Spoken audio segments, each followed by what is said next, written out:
Hiya folks, it's Kikoskia here, and welcome back to Let's Play Pillars of Eternity. And when last we left off, there are no more avenues that we can explore outside of trying to take on some incredibly difficult bounties and attempting to progress deeper into Odd Nua.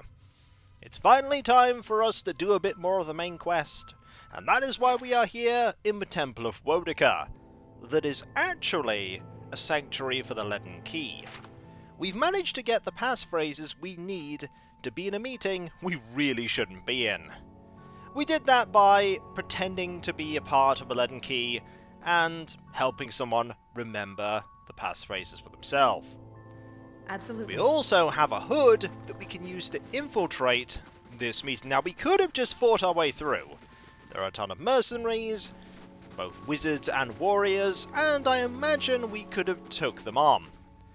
But we won't learn as much with violence as we will by being sneaky. So let us be sneaky and go in here. You hear murmurs and chants on the other side of the door. A ritual of some sort is already underway. I imagine there's some special options for if you're a godlike, because godlikes can't wear hats. And so by extension, they won't be able to wear this hood. So let us don the hood and mask. You pull the hood and mask over your head. They're uncomfortable, but they seem to hide your face. And I hope we actually took the helmet off before we did that. I'm going to continue into the chamber alone. If I bring the party in, they're going to know something's up. We're going in by ourselves. You open the door and stride into the chamber.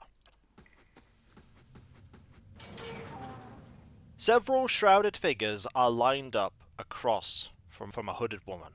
The figure at the head of the line approaches her, and the woman places her outstretched hand on the stranger's forehead. They stand in silent communion as you look on. A few moments later, the stranger steps aside and resumes his place in the circle around the statue. The woman turns toward you. You are late, attendant. Even though her face is concealed, you sense her rage in her dangerously low voice, and in the sudden silence of the others in the chamber. I've been waiting on your reports. Quickly now, state your name and purpose. The woman beckons you closer with curling fingers. She rests her open hand on your forehead, and you feel the heat from her palm through the thick material of your hood. Her voice is so low and soft that you're not certain whether she's speaking aloud or in your head.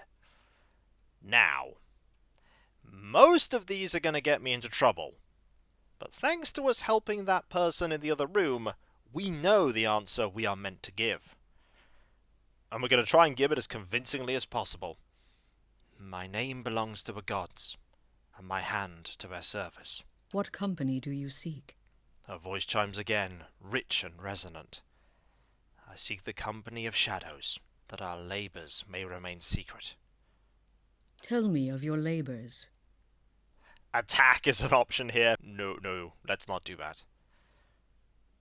The next answer is the only option we have that isn't violence. To see that the craft of Kith and Wilder does not disturb what bones the gods have buried. How do we know your purpose? A voice rings like a bell between your ears. You shall know it by the confession of my tongue, the deeds of my hand, and the oath on my soul. And how is your oath guarded? It is sealed by the Leaden Key. Welcome, attendant. Tell me of your exploits. Her voice reaches you as a whisper, slithering first into one ear and then the other. In your mind, you see a building, magnificent with trellises and tiles, and located on a pristine boulevard. The wealthy and learned stroll in and out, trading knowledge and coin. Does he wait still? Yet it also houses misery and madness. Somewhere within its rotten core sits a man, his hair matted, but his eyes silent. He watches and waits, a prisoner by choice. The Acolyte's question echoes in your mind. I'm going to say yes. Did they arrive?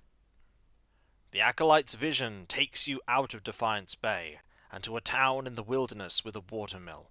A signpost on one of the paths reads, Deerford, Several figures huddle together, shrouded in cloaks and hoods. An image of ruins suddenly looms in your mind. 2 skeletal effigies flank a cleft in a mountainside. Yes. Your information shall be relayed. Now, for your next task. The ruins fade from your mind, and in their place is a palimpsest of a neighborhood. Run-down estates are cobbled around a cemetery and an ancient tower. Savage shapes prowl the streets, and in the tower a man hunches over a strange mechanism. You can't see him clearly, but there's something unnatural about him. Stop him. And above all, don't let him meet her. You see a woman, deathly pale, with a scar over her heart. The Acolyte shows you a door in the base of a tower, a seemingly impenetrable slab of stone and copper. But then she shows you the invisible split between the perfectly matched halves, and you understand how the copper veins convert a command into action. The command comes to your mind, a surprising familiarity about it. You know how to open the door. I shall. Her hand rests gently on your head. Have you any questions, attendant? I'm gonna say nothing, and I'm just gonna leave.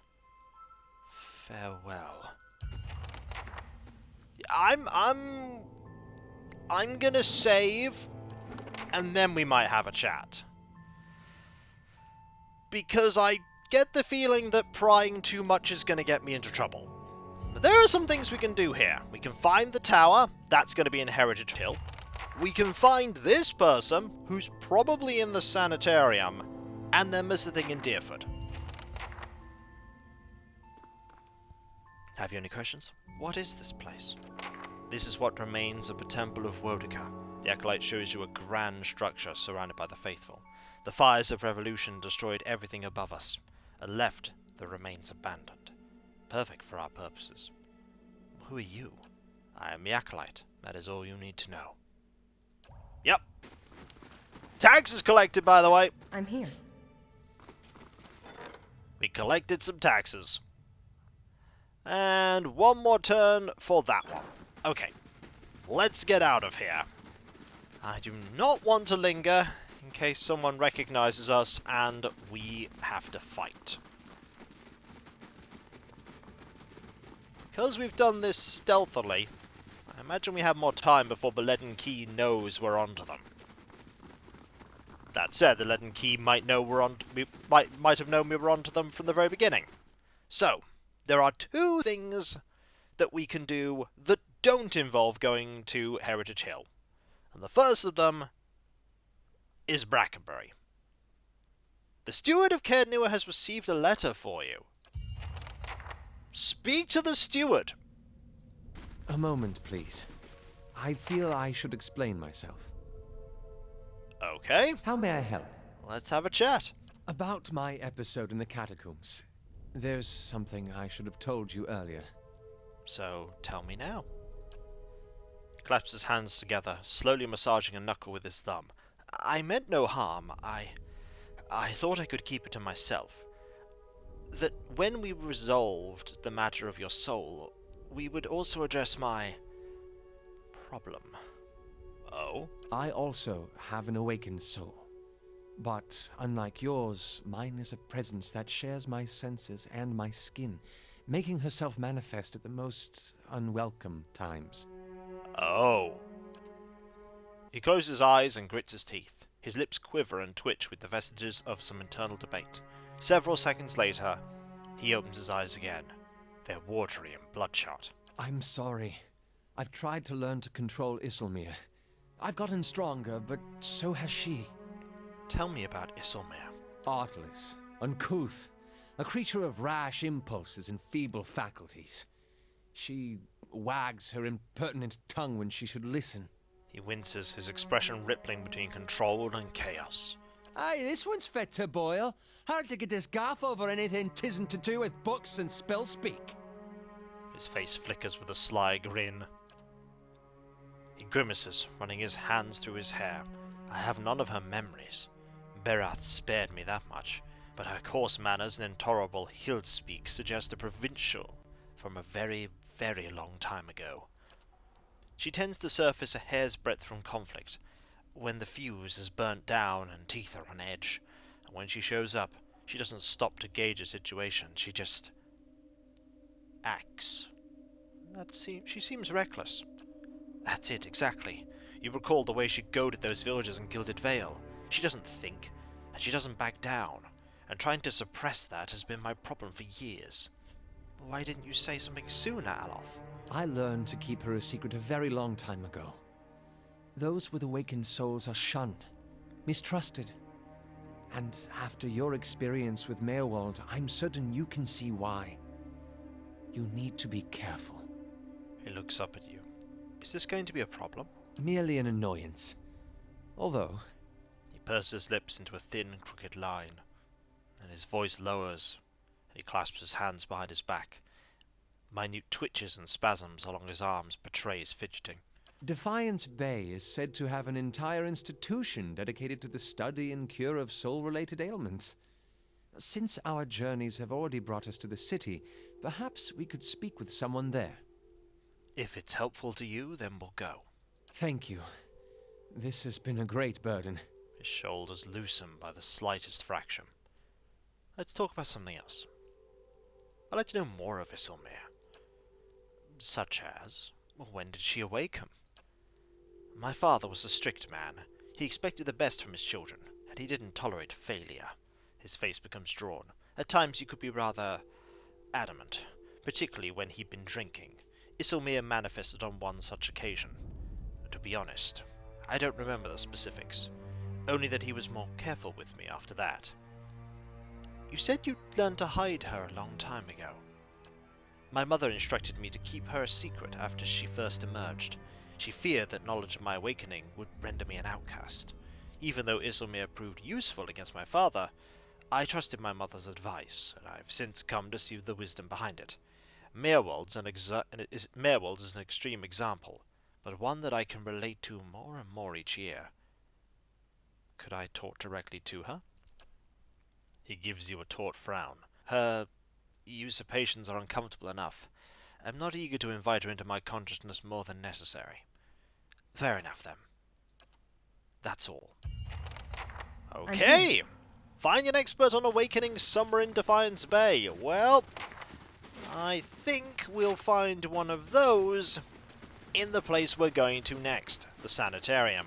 However, we do now have a quest concerning our stronghold. So we might want to pop over to our stronghold and deal with whatever consequences have been thrown at us from that little meetup we had. I'm a bit concerned that there's more stuff going on. So, we will divert over to Caird Nua, and then we will go to the sanitarium. We are back here. The way out is right there. Brackenbury's right there. But we are going to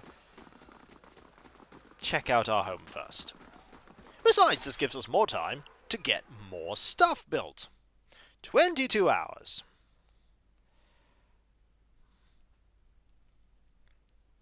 How's the fortress looking? Not under siege, I hope? I must say, I'm impressed.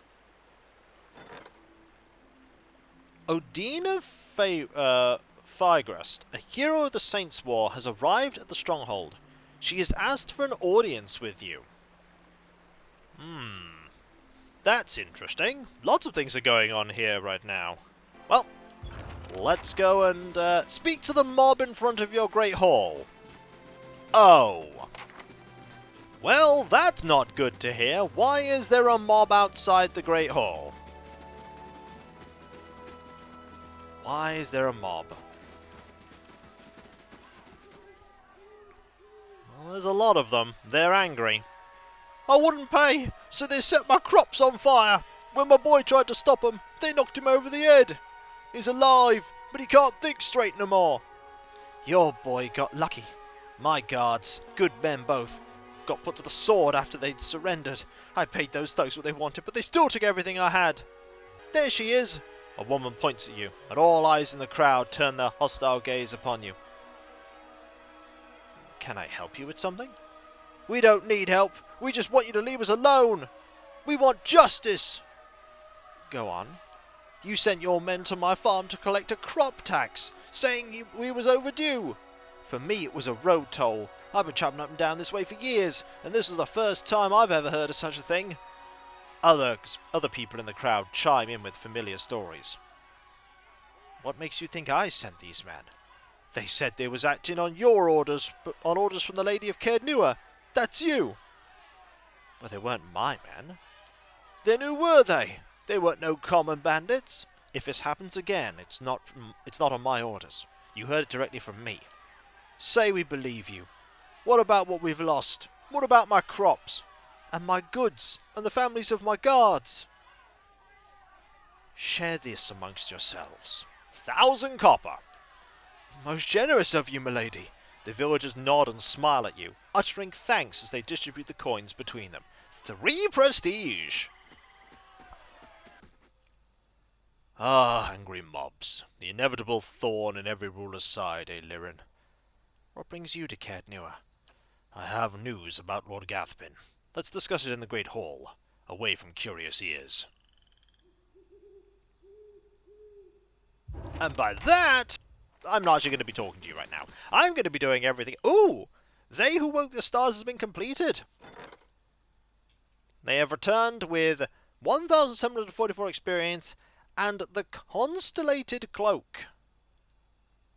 Grants dimensional shift once per rest and dazzling reflexes. Interesting.